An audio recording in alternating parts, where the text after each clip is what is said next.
함께 사도신경으로 신앙 고백하겠습니다.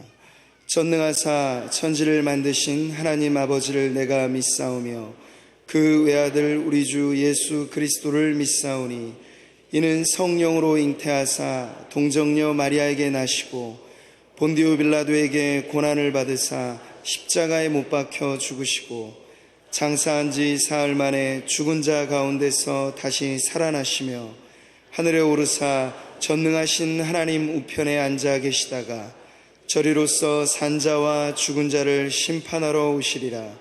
성령을 믿사오며 거룩한 공회와 성도가 서로 교통하는 것과 죄를 사하여 주시는 것과 몸이 다시 사는 것과 영원히 사는 것을 믿사옵나이다. 아멘. 오늘 우리에게 주시는 하나님의 말씀은 야고보서 1장 19절부터 21절까지 말씀입니다. 신약성경 371면에 있습니다. 내 사랑하는 형제들아, 너희가 알지니 사람마다 듣기는 속히 하고 말하기는 더디하며 성내기도 더디하라. 사람이 성내는 것이 하나님의 의를 이루지 못함이라. 그러므로 모든 더러운 것과 넘치는 악을 내버리고 너희 영혼을 능히 구원할 바 마음에 심어진 말씀을 온유함으로 받으라. 아멘.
감사합니다. 오늘은 야고보서 5번째 분노 어떻게 할 것인가. 혹시 오늘 오다가 교통 때문에 또 다른 사람 차 때문에 또 분노하신 분은 오늘 잘 새겨 들으시는 그런 말씀이 되겠습니다. 오늘 우리 사회를 분노 사회다 이렇게 표현을 합니다. 한병철 교수가 피로 사회다 이런 책을 썼습니다만은 사실 피로보다 우리 사회 안에 지금 깊이 들어있는 것은 분노인 것 같아요. 마치 가마솥이 막 부글부글 끓는 것처럼 이 사회가 분노가 들끓는 거예요. 그래서 이 사회 전체가 굉장히 위험한 사회, 또 우리가 뉴스를 들어보면 아주 위험한 이 분노가 통제가 안 되는. 요즘 뉴스가 늘 그렇잖아요. 이번 추석에도 아버지가 아들에게 왜 취직 안 하고 게임만 하냐 그러니까 아버지를 무참하게 그냥 두들겨 흉기로 패서 중태에 빠지는 일들, 이 친족 살해 이런 것들이 지금도 부부간의 갈등들, 이런 것들로 인해 아주 비극적 결과를 만들어내는 이 분노라고 하는 것은 굉장히 무서운 에너지인데요. 이게 지금 우리 사회에 굉장히 위험한 지경까지 이르렀습니다. 이 분노가 바깥으로 공격적으로 표출되면 사람을 죽이기까지 하고, 자기에게로 분노가 공격이 되면 그게 자살로 가는 거잖아요. 그래서 홧김에 욕하고, 홧김에 사람 죽이고, 홧김에 사표 내고, 홧김에 부부가 이혼을 하고, 이게 지금 우리 안에 일어나는 일들입니다. 분노는 일상적으로 일어나는 것이지만 그 결과는 생각보다 치명적이고 비극적일 수 있다는 점에서 우리가 굉장히 경계하고 유의해야 합니다. 오늘 본문 19절은 성내는 것을 더디하라. 20절에 사람이 성내는 것이 하나님의 의를 이루지 못한다. 21절에 더러운 것과 넘치는 악을 내어버리라. 마음에 심어진 말씀으로 온유함을 받아라. 이런 말씀들을 야고보가 강조하고 있습니다. 우리의 신앙의 성숙에 매우 중요한 부분이 우리의 감정을 어떻게 다룰 것인지, 특별히 분노에 관한 부분입니다. 기독교는 이 분노는 이 기독교 역사 속에서 7가지 큰 죄의 항목에 들어가 있습니다. 교회사 속에 믿음의 사람들, 특별히 경건하게 살아가고자 하는 하나님의 사람들이, 이 사막의 교부나 이런 분들이 믿음의 경건을 해치는 아주 7가지 큰 죄를 이렇게 나누어서 이렇게 다루었던 적이 있습니다. 교만, 시기, 탐욕, 탐식도 들어가요. 탐식도 우리의 경건을 해치는 매우 무서운 주제 중에 하나입니다. 분노, 정욕, 나태, 이런 것들입니다. 성경에는 분노로 실패한 사람들이 많죠. 가인, 아담의 직계 아들인 이 가인은 자신의 제사를 받지 않고 동생 아벨의 제사를 받으시는 하나님에 대한 분노를 동생에게 표출하죠. 그래서 돌로 동생을 쳐 죽입니다. 모세, 그런 민족 애가 있었죠. 민족의 그 애가 어떤 너무 넘쳐서 결국은 애굽의 사람을 쳐 죽이는 것들로 인해 도망자가 되고 맙니다. 삼손, 그의 힘이 너무 많았어. 그런데 그 분노함으로 쓸데없이 사람들을 많이 무참하게 죽입니다. 하나님의 사람 요나도 요나스를 보면 마지막 부분에 그런 복음을 전하는 가운데도 계속 화를 내는 모습을 보여요. 한국 사람들은 특별히 감정적인 민족인 것 같아요. 다혈질적인. 일본은 민족적으로 우울질인, 한국은 다혈질. 일본에 가보면 일본에는 식당에서도 전부 다 조용하게 너무 조용해요. 전부 다 벤또를 와리바시로 조용히 먹습니다. 너무너무 조용해요. 이 도대체 사람이 있는 것 같지가 않아요. 놀이터에서 아이들 사람 많은데도 애들도 조용히 놀아요.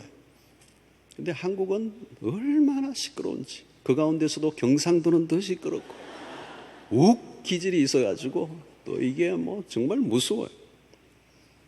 여러분, 분노는 이 감정적 풍성함은 장점이 될 수 있습니다. 그러나 이 부정적으로 흐를 때 이 분노의 감정은 무서운 거죠. 분노는 자연스러운 감정, 그러나 이 분노를 어떻게 적절하게 다룰 수 있어야 하는지, 적절한 감정적 표현은 나쁘지 않아요. 분노할 때 분노할 줄 알아야 합니다. 의분이라는 게 있잖아요. 하나님도 분노하시는 분이에요. 성경을 보면 하나님은 굉장히 분노하시는, 거룩하신, 인간의 악에 대해서 경노하시는 하나님이시죠. 또 인간의 거룩한 분노는 역사의 오류를 막는 데 쓰임을 받았습니다. 마틴 루터의 종교개혁은 그 시대의 교회에 대한 거룩한 분노였습니다. 옳고 그름에 대한 판단력이 뛰어난 분들은 의분을 갖습니다. 의분 매우 중요하죠. 그러나 의분마저도 조심해야 하는 것은 의분으로 시작했다가 육체적 분노로 끝맺게 되는 것이 인간의 연약함이 있기 때문에 그것마저도 우리는 매우 조심해야 합니다. 자, 오늘 우리가 조심해야 될 것들은 무엇이냐? 역기능적 분노들입니다. 첫 번째는 절제되지 않은 분노예요. 분노할 수 있습니다. 그러나 통제되지 않는 분노가 문제입니다. 어떤 사람은 한번 분노하면 그냥 끝이 없어요. 그냥 아이들 말로는 뚜껑이 열리는 거죠. 정신을 잃어버리는 거예요. 거품을 품고 뒤로 넘어지는 거예요. 통제가 안 되는 거예요. 여러분, 수원지의 수문은 금방 그냥 갑자기 열어버리면 재난이 일어납니다. 재난을 일으키죠.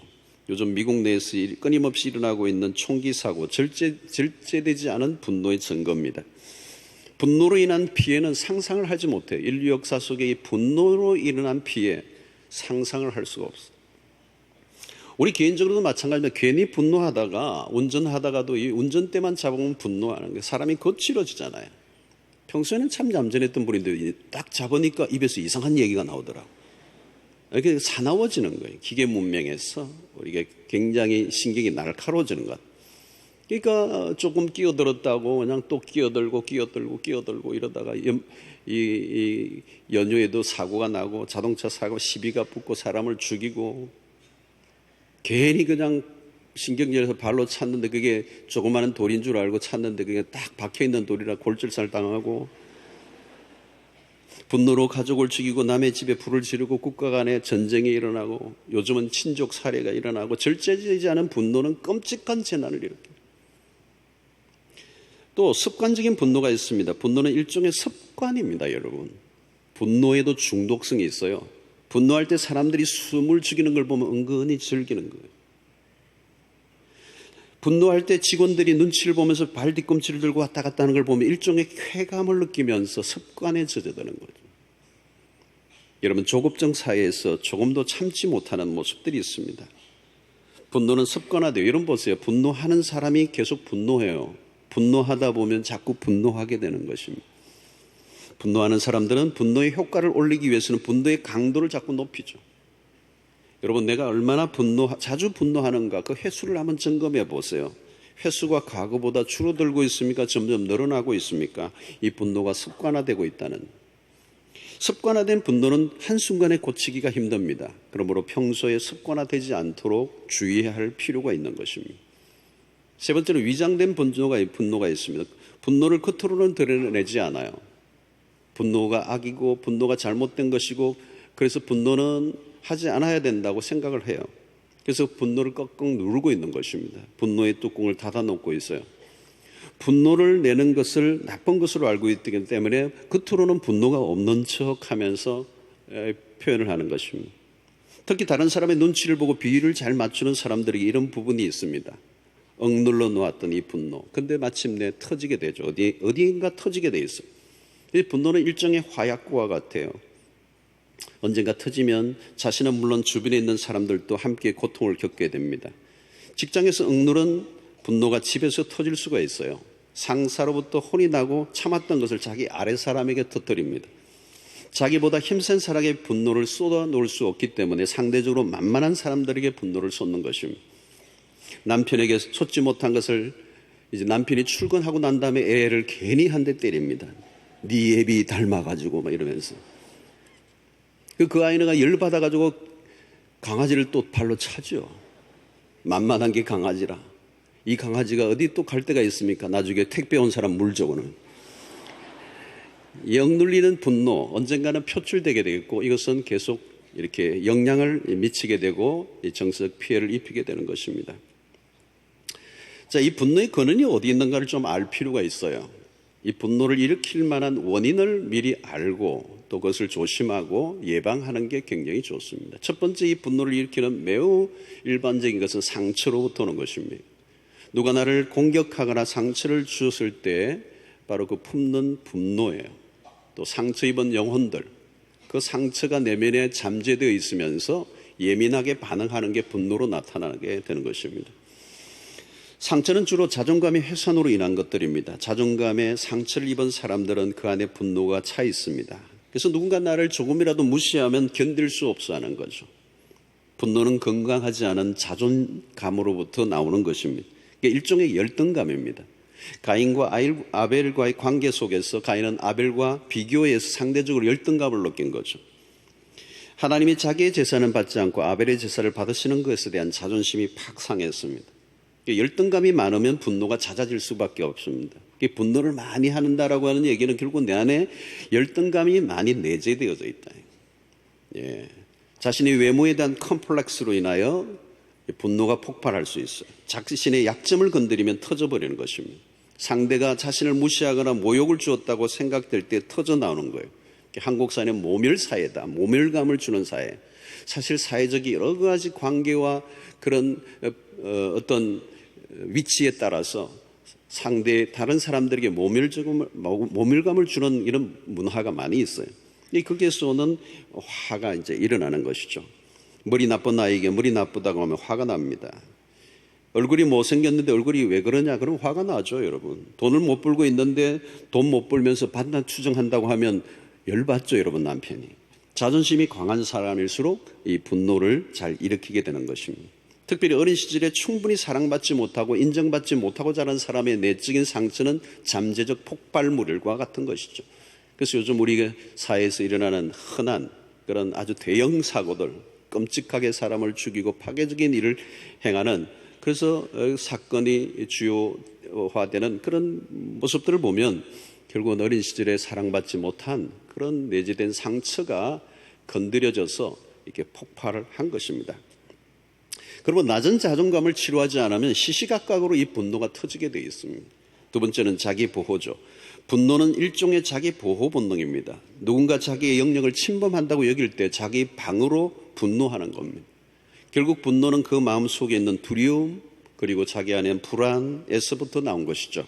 그래서 분노는 자기 연약함의 표현입니다. 분노를 많이 하는 사람이 강하게 보이지만 사실은 약한 사람이에요. 왜? 내면에 불안함이 있기 때문에 자기를 디펜스하는 것이죠. 여러분, 그래서 상대를 받아들일 수 있는 여유 공간이 전혀 없어요. 누군가 나에게 피해를 입히면 보복하려고 하는 이 보복 심리, 이게 바로 분노인 것입니다. 여러분, 사실 보복한다는 게 이게 얼마나 어려운 것입니까? 그것은 사실 우리의 영역이 아니라 하나님의 영역이죠. 정의감이 높은 사람들이 분노가 많이 있어요. 그러나 그 분노의 감정을 가진 상태로 정의를 행할 수는 없는 것입니다. 원한을 품고 심판의 칼을 휘두르다가 오히려 자기 자신이 피해를 입게 되는 것입니다. 또 우리 분노의 원인 중에 하나는 세 번째, 욕심이에요. 분노는 빠른 결과, 성과를 얻으려고 합니다. 얻으려고 할 때 일어나는 것입니다. 그리고 상대에게 위협감을 주어 어떤 목표를 이루려고 하는 것이죠. 분노를 통해서 내가 원하는 것을 손쉽게 얻을 수 있다고 생각합니다. 그래서 많은 사람들이 이 분노를 자신의 목적을 이루는 수단, 도구로 사용합니다. 그래서 막 화를 내고 아주 관공서에서 의자를 뒤집어 엎고 때로는 어떤 물건을 산 데서 그냥 자기의 감정을 폭발하면서 그 감정, 분노를 통하여 자기의 목적을 얻어내려고 하는 것입니다.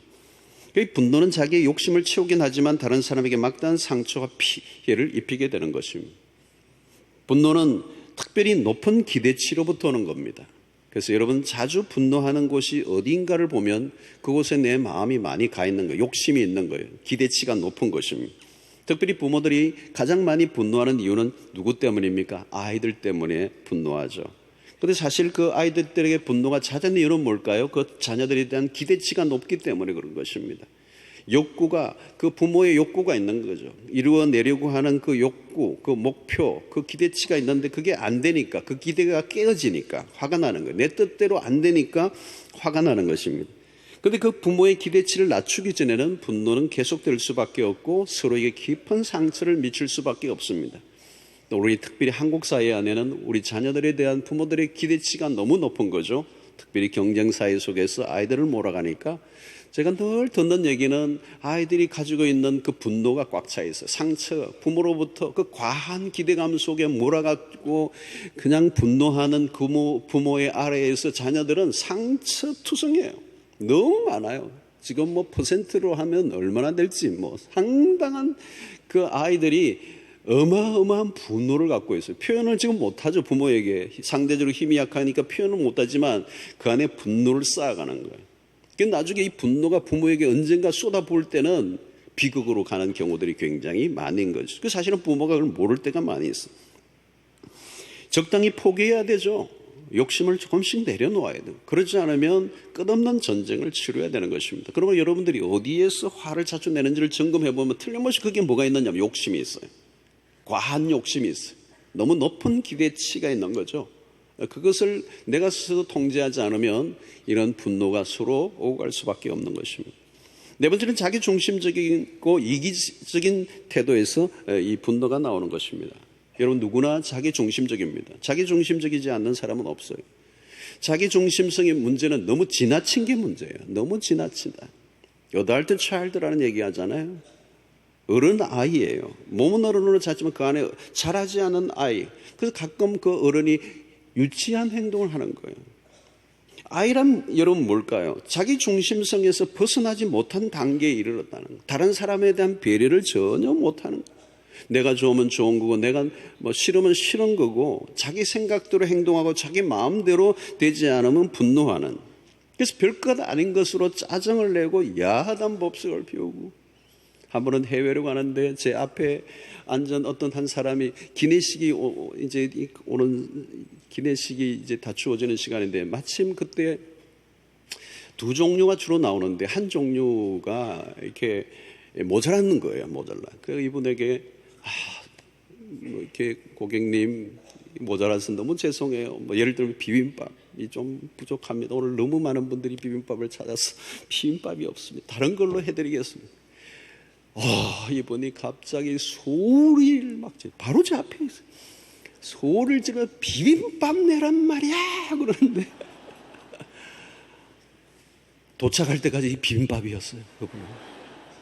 이분은 뭐 그렇게 나이도 많은 분도 아니에요. 예, 그런데 하여튼 주변의 사람들을 전혀 의식하지 않아요.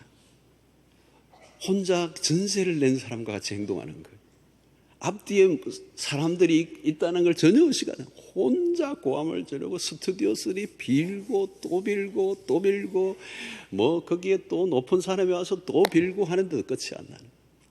우리는 그날 비빔밥 귀신이 임한 줄 알았어요. 포기를 못하는 거예요. 내가 원하는 걸 왜 안 주냐는 거예요. 줘야 되지 않아요. 그거밖에 없어. 완우예요. 이게 뭐예요, 여러분? 유치하잖아요, 사실은. 어린아이가 있는 거예요. 자기 중심적으로 자기만 생각하는 자기의 목적을 이루기에만 급급한 자기 중심성에서 아직도 자라지 않은 어린아이, 어덜트 차일드가 있는 거예요. 전형적인 어덜트 차일드. 주변에 아랑곳하지 않는 거예요. 전혀 다른 세계를 이해하지 못한 배려심이 없는. 사실 스튜디오스 내는 것도 다 자기의 동생 같고 가족이라고 생각하면 또 다르게 우리가 대할 수 있고 충분히 또 모자란 것을 이해할 수가 있고 다른 것에 대해서 충분히 받아들일 수 있는 많은 오퍼가 있었음에도 불구하고 그것을 받아들이면 오직 하나 비빔밥밖에 없어요. 여러분 이게 자기중심성에서 오는 분노예요. 자기만 아는 거예요. 이게 이기심이죠. 이게 분노를 일으키는 또 하나의 원인이 되는 것입니다. 다섯 번째는 정서적인 고갈이에요. 정서적인 고갈은 분노를 일으킵니다. 이모셔널한 부분이 드라이해지면 자기도 모르게 감정이 폭발해 버리는 것입니다. 정서적인 계기판에 불이 깜빡이면 짜증이 나고 분노의 감정에 빠져들게 됩니다. 모세가 가나안을 목전에 두고 반석을 치며 분노하죠. 그 가나안의 목전에서 실패합니다. 저는 이 부분이 이해가 돼요. 여러분 광야를 지나며 40년 동안 이 리더로서 모세는 백성들에게 시달려요. 여러분 이 백성들이 누구입니까? 노예 생활에 잔뼈가 굵은 사람들이에요. 노예가 누구입니까? 끊임없이 컴플레인하는, 불평하는 그 노예의 백성이 이제 출애굽을 해서 광야에 40년을 그도 200만이나 되는 사람을 40년 동안 이끌고 가다 보니까 정서가 고갈대로 고갈된 거예요. 이 광야를 지나는 동안에 백성들 돌았으면 불평하고 돌로 모세를 쳐 죽이려고 그러고 그런 민수기를 보면 이 모세는 끊임없이 엎드리고 또 엎드리죠. 쉽지 않은 이 광야의 길을 건넜던 그에게 어느 날 스트레스 쌓였던 것 같아요. 굉장히 마음에 뭔가 꽉 차있는 드라이해지는 그 압박감에 그 백성들을 이끌어내는 이제 가나안의 목전에 둔 그러나 그의 압력이 꽉 차있는 그 상태 속에서 자기도 모르게 울분이 터지면서 화를 한번 낸 거예요. 여러분 이 성을 내는 것은 하나님의 나라의 의를 이루지 못하는 직장이나 가정 혹은 인간관계, 과도한 목표, 재정적인 압박, 정신적, 육체적 피곤함 이런 것들이 계속 쌓이면 어떻게 되죠? 분노가 터지는 거예요. 분노가 터지는 거예요.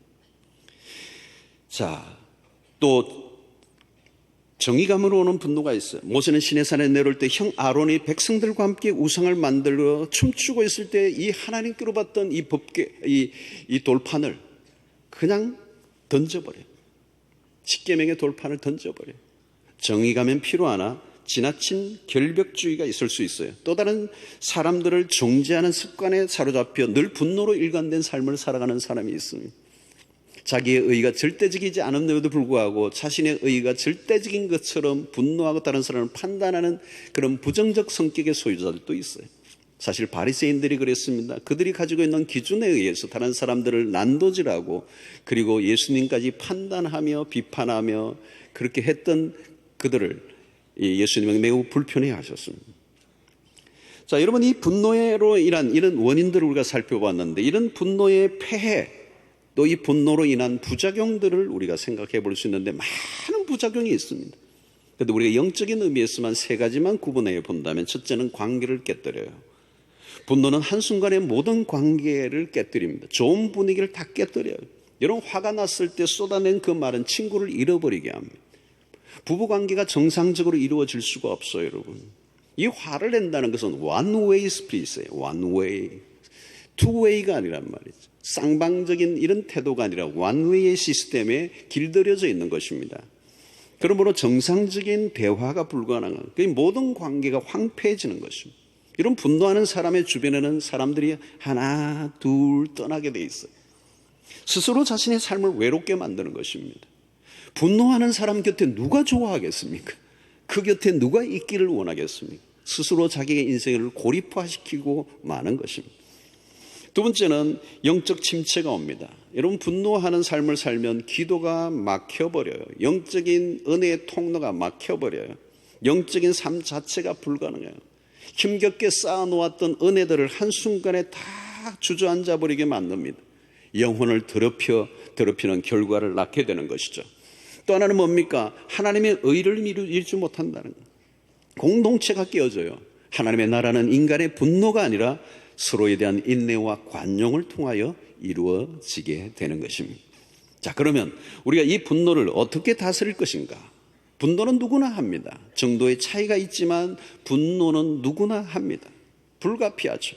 문제는 이 분노를 어떻게 처리할 것인가? 어떻게 성화시킬 것인가? 이 분노를 어떻게 컨트롤할 것인가?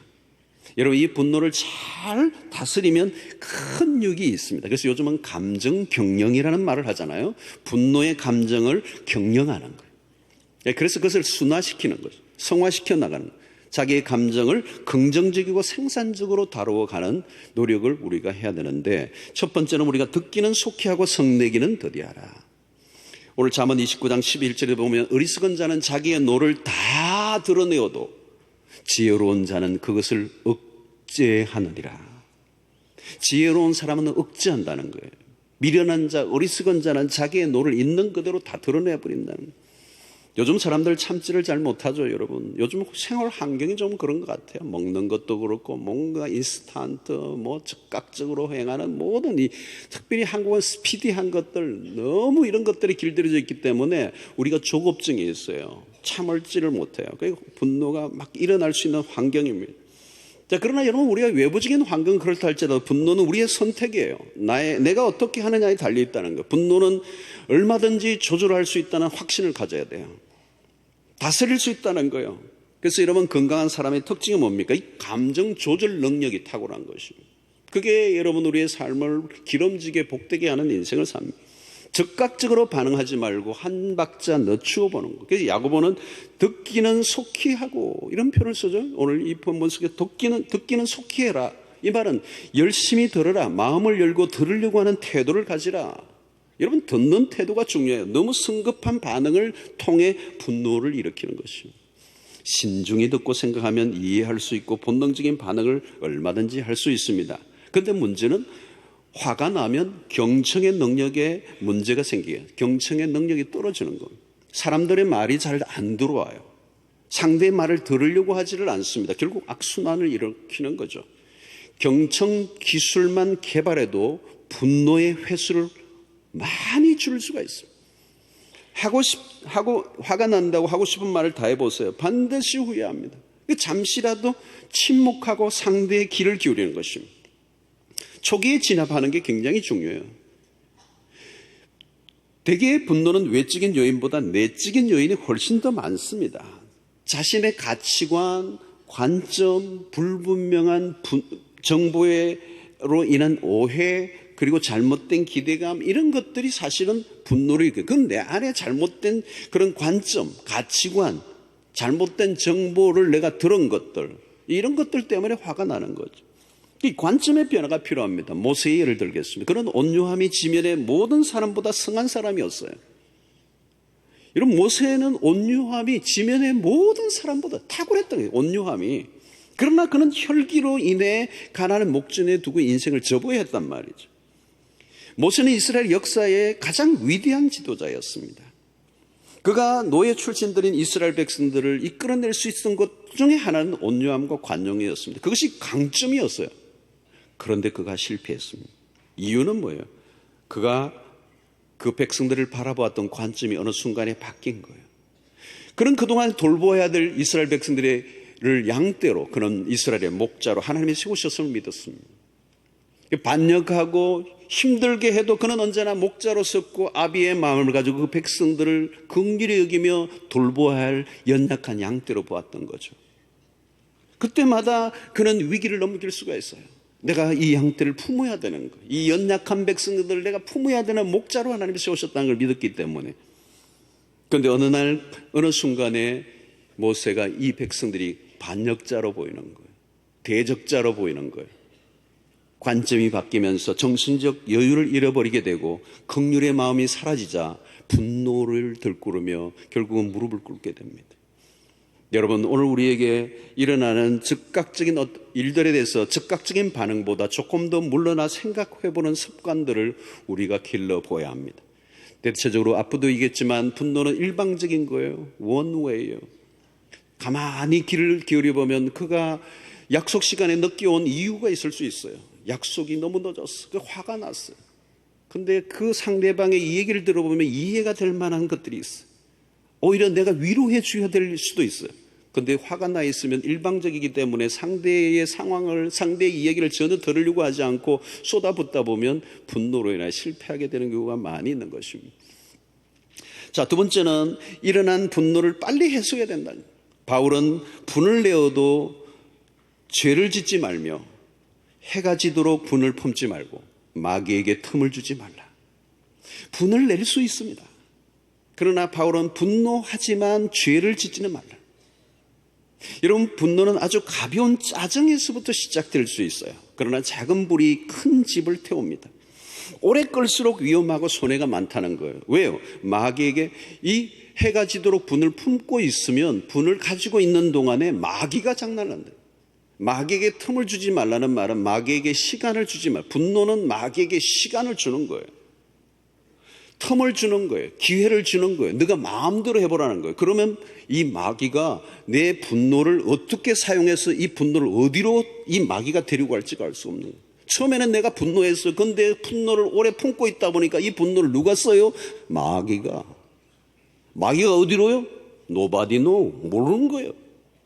무슨 끔찍한 일이, 얼마나 비극적인 일이 날지 모르는 거예요. 마귀에게 넘어간 거예요. 오래 품고 있으면 마귀에게 시간을 주고 기회를 주는 것이라는 거죠. 그러므로 오늘 바울의 이 말씀은 너무너무 우리에게 중요해요. 해가 지도록 품지 말라는 거예요. 여러분, 아침에 했으면 해가 지도록까지, 해가 질 때까지 기다려. 그럴 필요 없어요. 빨리 해결하라는 말이에요. 이 말은 빨리, 가능하면 오래 품지 말고 해결하라는 거예요. 마귀가 장난치도록 내버려 두지 말라는 거죠. 여러분, 가벼운 짜증을 그냥 방치하지 마세요. 초기 진압을 하라는 거예요. 분노는 수명을 단축해요. 여러분, 수명을 단축해요. 오래 살고 싶거든. 이 분노를 오래 품지 말라는 거예요. 여러분, 옛날에는 소위 화병으로 죽은 분들이 많아요. 화병이 있어요. 이 한이 많은 민족. 한을 다스리지 못하면 그것이 생명을 단축하는 거예요. 분노를 쌓아놓으면 안 된다는 거예요. 분노는 빨리 풀수록 좋다는 것입니다. 분노의 감정으로 인한 에너지 소모는 대단한 것입니다. 정서적인, 영적인, 관계적인, 육체적인 소모를 하게 됩니다. 분노의 감정을 쏟아보다 보면 자기가 할 일을 못해요. 왜? 분노의 감정의 이 강이 엄청나게 세게 흐르고 있기 때문에 다른 걸 할 수가 없어요. 모든 걸 올스탑이에요. 정상적인 기능을 할 수가 없고 정상적인 삶을 살아갈 수가 없게 되는 것입니다. 그러므로 이 분노의 감정을 찾아올 때 가까운 사람들과 솔직하게 털어놓고 대화를 나누고 대화의 노력이 필요해요. 대화는 쌍방적인 거잖아요. 분노는 일방적인 사고방식이 오는 것입니다. 혼자 생각하고 혼자 결론 내리고 혼자 모든 걸 끝내버리는 그런 시스템이 투웨이 시스템, 대화를 통하여 풀어나가는 적극적인 노력을 해야 된다는 것입니다. 세 번째로 중요한 것은 정서적인 체험이 필요합니다. 정서적인 안정감을 얻도록 노력해야 되죠. 평소의 평온함을 유지해 나가는, 평소에 이 마음이 깨어지지 않도록 노력하는 것, 이 감정적 소모가 많은 일들을 하는 사람일수록 이런 노력을 많이 해야 합니다. 오늘 스트레스나 무거운 중압감, 과중한 책임을 지고 있을 때 정서적 고갈이 빨리 진행이 됩니다. 많은 짐들을 지고 있는 사람들, 스트레스가 과한 사람들, 많은 과정은 업무에 시달리고 있는 사람들, 특별히 사람을 많이 만나는 직업을 가지고 있는 사람들은 이 감정적 소모가 굉장히 많다는 거예요. 이 감정적 이 소모가, 감정적 노동자들이 굉장히 많이 있잖아요. 사람을 많이 접촉하는 일들입니다. 여러분, 우리 목회자들도 이 성도들을 만나 상담을 하면요, 이 목회자를 찾아와서 상담을 하시는 분들은 굉장히 심각한, 이제 병원이고 뭐고 다 끝장나고 이제 마지막 단계에 오는 분들이 많아요. 만나서 한 2시간 듣고 나면요, 탈질이 돼버려요. 감정 소모가 엄청나게 쏟아져 나가는 것입니다. 그러면 여러분, 이게 어떻게 돼요? 나도 모르게 드라이해지는 거예요. 정서적인 부분이 굉장히 바닥에 나 있어요. 예, 그러면 나도 모르게 짜증이 나는 거예요. 신경질적인 반응이 막 일어나는 거예요. 예, 그런 증상들이 생길 때는 일보다 정서적인 체험에 관심을 더 가져야 됩니다. 특별히 이 관계지향적인 사람보다 일 중심의 사람들에게 자주 일어나는 것입니다. 그래서 육체적 정서적 쉼을 위해 시간을 따로 내는, 긴장도 높은 일들로부터 의도적으로 빠져나와요. 꽉 찬 에어를 빼내는 작업을 자기 자신이 의도적으로 선택하는, 억지로라도 여유 공간을 만들고 정서적인 스페이스를 만들어내는 그런 노력을 이제 해야 되는 것입니다. 자, 네 번째, 마지막에 중요한 건 주님의 온유를 배우는 것입니다. 주님은 온유하고 겸손하신 분입니다. 십자가의 길에서도 주님은 온유를 드러내셨어요. 12영도 더 되는 천사를 동원하여 이 십자가의 모욕을 주고 있는 사람들을 처단할 수도 있는 능력이 있으신 분이지만 주님은 참으심으로 하나님의 의를 이루셨습니다. 하나님은 온유함으로 우리를 대하셨어요. 시편 103편 8절로 9절에 보면 여호와는 긍휼이 많으시고 은혜로우시며 노하기를 더디하시고 인자하심이 풍부하시도다. 자주 경책하지 아니하시며 노를 영원히 품지 아니하시리로다. 이 하나님의 성품이 우리를 향한, 여러분, 하나님의 이 성품, 노하기를 더디하시고 인자하심이 풍부하신, 자주 경책하지 아니하시고 노를 영원히 품지 아니하시는 하나님. 참 우리 하나님은 성품이 좋으신 분이세요. 성격이 좋으신 분이세요. 만약에 하나님이 이런 성품이 아니었다면 이 자리에 앉아있을 수 있는 사람이 한 사람도 없어. 아니, 우리의 목숨이 10개, 100개라도 남을 자가 한 사람도 없어. 오직 하나님이 노하기를 더디하셨기 때문에. 어떤 사람이 예수님의 재림이 2000년이 됐는데도 아직도 왜 안 되나 이러는데 하나님이 노하기를 더디하시고 한 사람이라도 더 구원에 이르게 하시기 위해서 참고 계시는 줄로 믿습니다. 여러분, 오늘 우리 주변에 우리의 많은 분노를 일으켜가는 요소들이 많이 있어요. 어떤 때는 우리의 가족들이 있을 수도 있고 가까운 사람들이 나를 분노하게 할 수도 있어요. 난 저 인간 때문에 분노하지 않을 수 없어. 그러나 여러분, 나를 실망시키고 화나게 하는 그 사람에게 적대감보다 불쌍히 여기는 하나님의 그 성품을 배워야 될 줄로 믿습니다.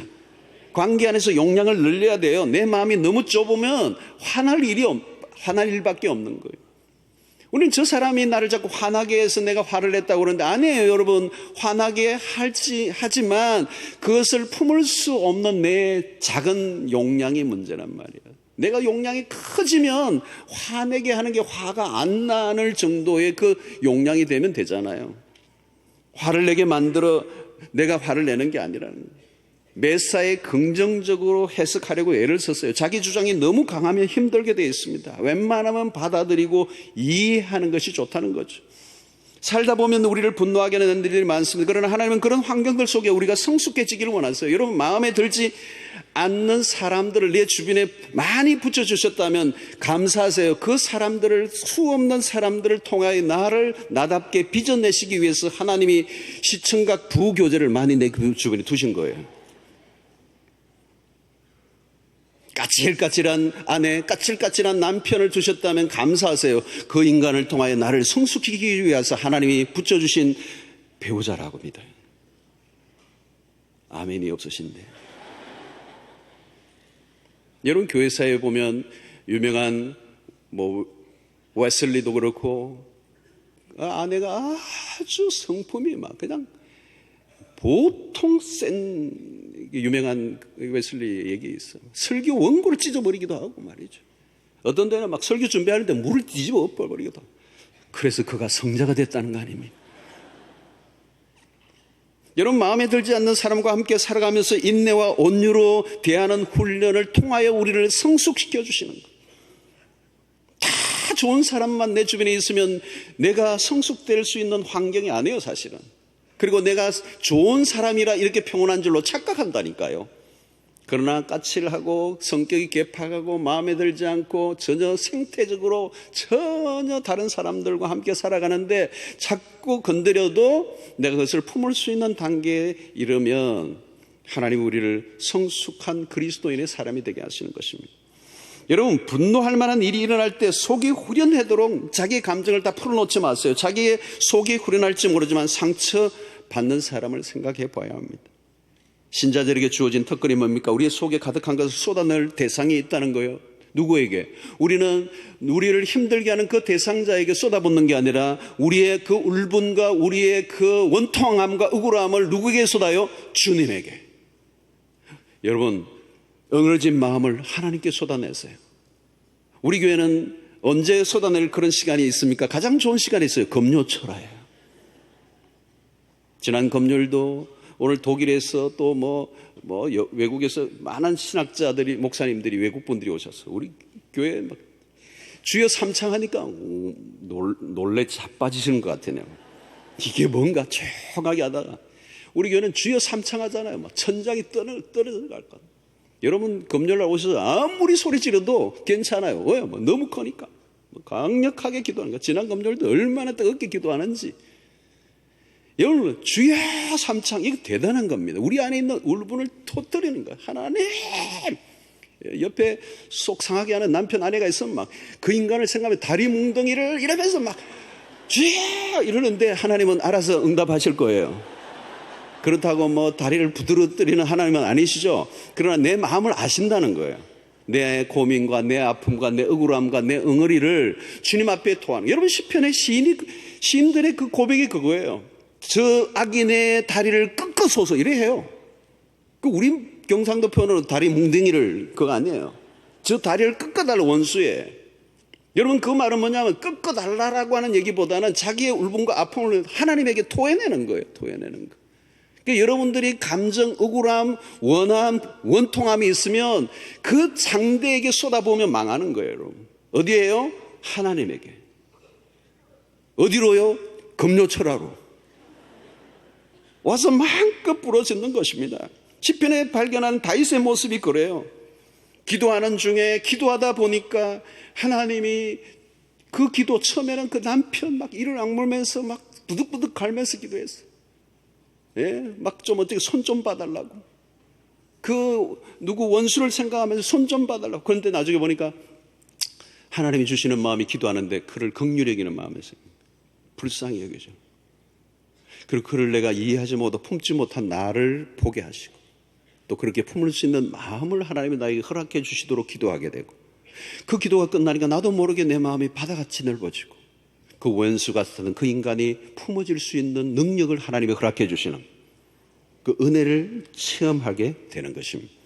여러분, 잠언 16장 32절에 보니까 노하기를 더디하는 자는 용사보다 낫고 자기 마음을 다스리는 자는 성을 빼앗는 자보다 나으니라 그랬어요. 얼마나 멋있는 말이에요. 노하기를 더디하는 자는 용사보다 낫다. 자기 마음을 다스리는 자는 성을 빼앗는 자보다 낫다. 여러분, 전선에서 형력한 공을 세운 장군보다 자기 마음을 다스리는 자가 진정한 영웅이라는 거죠. 중요한 것은 무엇입니까? 누구와 싸워 이길 것인가? 적과는 싸워 이겼는데 자기와의 싸움에서 졌다 하면 그는 결코 승리자가 될 수가 없어요. 여러분, 화를 낸 사람은 이미 패자예요. 왜? 자기와의 싸움에서 졌기 때문에요. 여러분, 온유함에서 실패한 거예요. 여러분, 온유함에서 실패하면 모든 게 지는 겁니다. 모세도 온유함이 지면의 모든 사람보다 승했어요. 그러나 실패했어요. 왜? 분노를 다루는 일은 결코 우리의 의지만으로는 부족하다는 것을 알려주는 것입니다. 성령의 도우심이 필요한 것입니다. 본성에만 맡겨두면 이 분노는 실패할 수밖에 없어요. 분노를 파괴적으로 몰아가지 말고 건설적으로 끌고 가도록 순간순간 성령의 도우심을 구해야 되는 거예요. 그 성령이 우리의 본성을 꺾고 하나님의 온유함을 드러낼 수 있도록 부탁하는 거예요. 그러면 성령이 우리의 마음을 주장하시는 것을 체험하게 되는 것입니다. 여러분, 나는 본래 그런 사람이라고 단정하고 포기하지 마세요. 아니에요. 얼마든지 분노의 감정 다룰 수 있습니다. 성령이 하십니다. 그러면 그리스도와 함께 십자가에 죽는 경험, 갈라디아서 2장 20절의 말씀처럼 내가 그리스도와 함께 십자가에 죽는 경험, 바울 사도의 고백처럼 나는 날마다 죽노라, 그 죽음의 경험들을 성령의 도우심을 통하여 하게 될 때 우리의 성품이, 그 분노의 감정이 성화되어 하나님의 나라의 의를 이루는 데 쓰임받는 역사가 일어나게 되는 것입니다. 여러분, 오늘 이 분노라고 하는 이 감정은 굉장히 강력한 에너지라고 그랬어요. 숨은 이 저수지 댐에 갇혀있는 이 물은 엄청난 거죠. 그러나 조절해서 보내면 전기를 만드는 것과 똑같아요. 이 분노라고 하는 이 감정, 우리 안에 있는 감정이 어떤 감정이 있는데 그게 분노로 쏟아버리면 파괴적으로 하지만 이 감정을 성화시키면 하나님의 나라를 위하여 기가 막힌 열정으로 바꾸어지게 되는 것입니다. 여러분, 이 분노를 많이 하는 사람을 보면 그 다혈질이고 굉장히 열정이 있는 사람이에요. 근데 그분이 은혜를 받고 변화되니까 하나님의 나라에 아프리카까지도 가게 되는 열정으로 바뀌게 되는 거예요. 지금 교회 안에서도 기가 막히게 열심으로 막 그냥 생명 걸고 달려들어서 봉사하시는 분, 옛날에 한성질 하신 분들이에요. 아닌 분도 있지만 그 열정이 있는 분이에요. 그런데 은혜를 받고 그게 방향이 바뀌어진 거예요. 그 열정이 하나님의 나라에 쓰임받게 되는 에너지로 바뀐 것입니다. 사랑하는 성도 여러분, 인생은 짧습니다. 분노로 우리의 에너지를 그냥 파괴적으로 비극적으로 쏟아붓는 그런 일들이 없고 오늘 하나님의 나라를 위해서 기가 막히게 쓰임받는 에너지로 재창출하는, 재창조하는 역사가 여러분들에게 있게 되기를 축원합니다.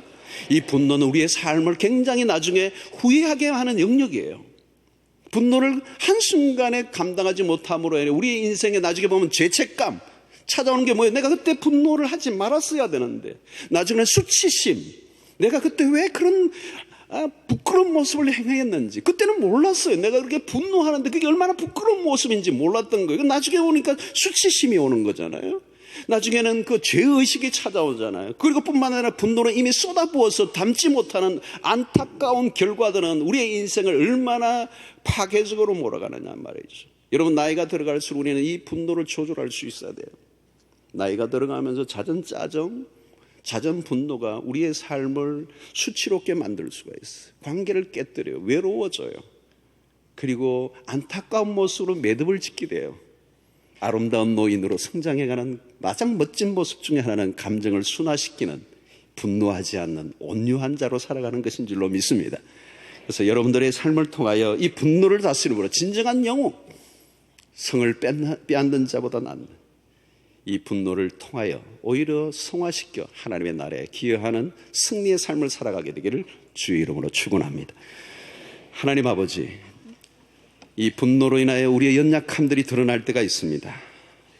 불쌍히 여겨주시고 오늘 오히려 이 분노의 감정을 하나님의 나라를 위하여 귀하게 사용되는 그런 감정으로 성화될 수 있도록 성령께서 우리를 도와주시옵소서. 그래서 우리 일평생 분노로 실패하지 않게 하시고 승리하며 주님 앞에 그리고 관계 속에서 더 멋진 모습으로 성장해 갈 수 있도록 우리를 도와주시기를 원하오며 예수 그리스도의 이름으로 기도하옵나이다. 아멘. 이제는 우리 주 예수 그리스도의 놀라우신 은혜와 하나님의 크신 사랑과 성령의 교통하심이 우리에게 찾아오는 수없는 감정의 파도, 그 분노의 한가운데 휩싸이지 않게 하여 주시옵시고, 그 분노로 인하여 폐해를 극복하고 분노의 그 감정을 거룩한 하나님의 나라를 위한 아름다운 열정으로 승화시키기로 결단하고 돌아가는 주의 백성들 머리 위에 지금부터 영원토록 함께 있을지어다. 아멘.